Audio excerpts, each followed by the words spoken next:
New information just released about new charges in connection to the Richneck School shooting, where a 6-year-old shot his teacher last year. The former assistant principal faces child abuse charges. Ebony Parker is now out on bond. Pages of complaints against her were just published. And 10 on your side's Michelle Wolf dives into that 30-page indictment. Yeah, we already know Parker was charged on 8 counts of felony child neglect. According to the report, those 8 charges come from each of the 8 bullets that endangered all 15 students in Abby Zwerner's first grade class. The report states Parker was informed about the child's behavior that day by 3 faculty members, including Zwerner. Parker was notified first of his violent behavior, then that several students saw him with a gun at recess. When a school counselor asked Parker if the boy's backpack had been checked, she said no, hold off, and that his mom would pick him up soon. This all happened within a 2-hour period. Just before 2 o'clock, the boy shot Zwerner and tried firing again as he stared her down. He had a full magazine of bullets and his gun jammed after that initial gunshot. His classmates ran across the hall.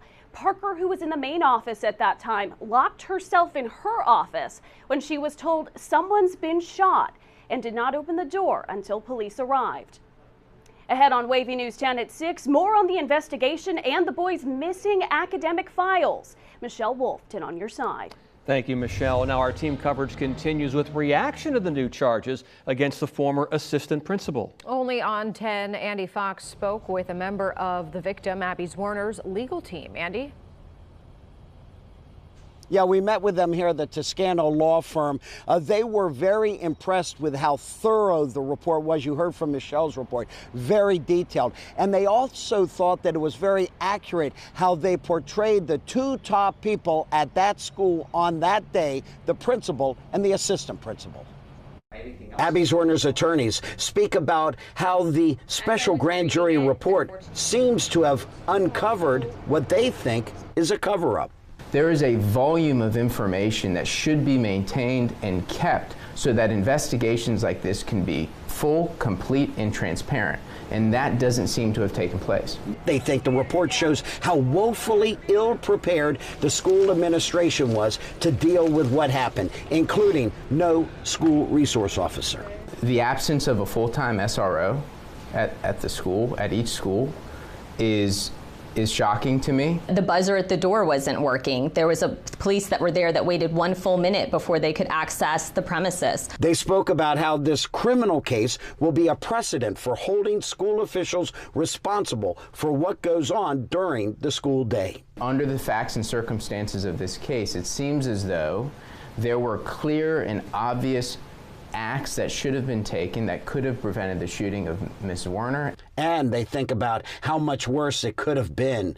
1 bullet fired, 7 bullets left. I knew there had been some bullets in the magazine, but I did not know that the gun had jammed. That obviously the student tried to pull the trigger again. Just thinking about the children that were in the building and reading about the fact that the gun jammed and how many other people could have been harmed that day.